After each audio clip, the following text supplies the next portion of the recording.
This is Ted Hicks from Late Night Parents, ways to follow the show, latenightparents.com. We're talking about social media will never be the same.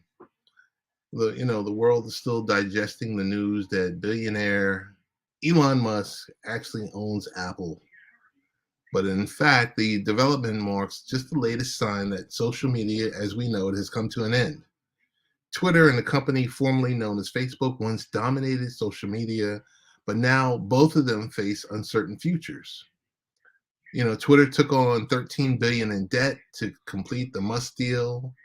Facebook parent Meta spent 10 billion last year on a pivot to the metaverse, while its main Facebook app struggles to remain relevant to young users.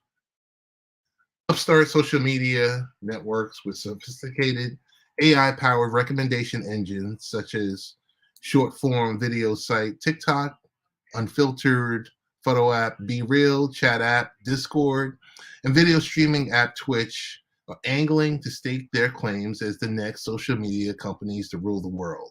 This means companies that once defined social media could become irrelevant. So we said we heard the story before. Remember Friendster? Anybody? Let's forget, let's not forget MySpace and some other earlier iterations of social media. Those platforms that at a certain period of time felt like they were inevitable and indestructible and all of a sudden faded over time. Meta and Twitter are struggling to figure out their business models. Both of them are grappling with crises that will alter the course of their businesses for years. Meta is transforming itself into a metaverse first company, which cost the firm 10 billion last year and nearly 6.5 billion so far this year. Meta expects those losses to grow significantly in 2023 before slowing down. So there's no guarantee that the metaverse will take off. So according to the Wall Street Journal, Meta expected to have 500,000 users in its main Horizons World app by the end of the year. It's since lowered expectations to 280,000 since fewer than 200,000 people use the service.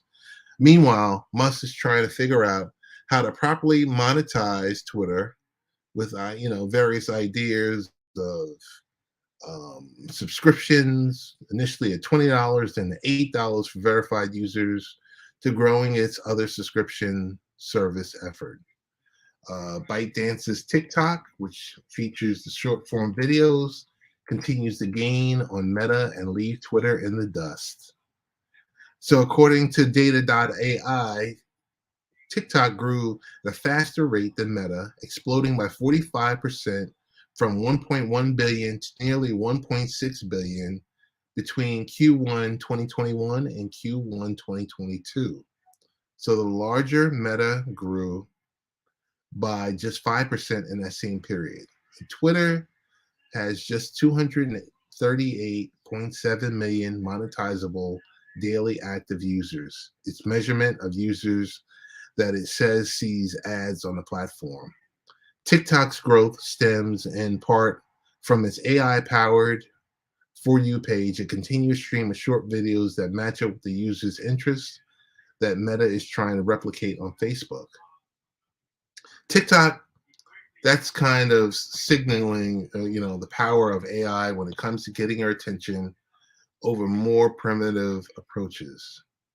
There's a big force that's hitting these platforms pretty hard, and that's coupled with the economic downturn.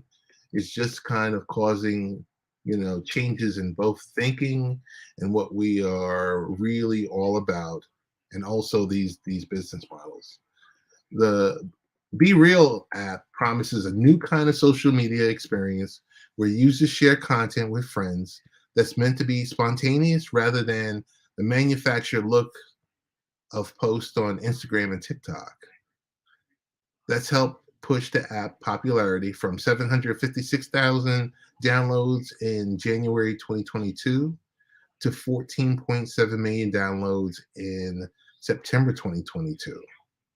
So the world of social media is more fragmented than ever, When Facebook and Twitter began in 2004 and 2006, respectively, social media was still in its infancy. As Facebook exploded in users, jumping from 305 million monthly users in September 2009 to a billion 3 years later, Twitter became the go-to megaphone for high-profile figures. But the new guard of social media platforms, TikTok, Discord, and Twitch, offer tailored social media experiences and a chance to join a service your grandmother doesn't use. So there's many more specialized platforms that are becoming available. For an individual, it becomes how many platforms do I want to be on?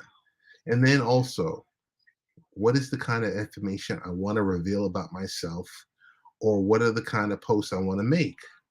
Social network trends resemble those in fashion. They take off, their popularity soars, and then the new generation of consumers decide those platforms aren't cool anymore. And that remains what's happening at Facebook, Meta's photo sharing site, Instagram, and Twitter. So, according to August 22 Pew survey, just 32% of teens say they use Meta's Facebook app, down from the 71% who said they used the app in a similar survey of teens conducted between 2014 and 2015. While 62% of teens say they use Meta's Instagram, reporting its arch nemesis, TikTok. So Facebook originally was for younger people, and now it's for their parents. This is Ted Hicks from Late Night Parents.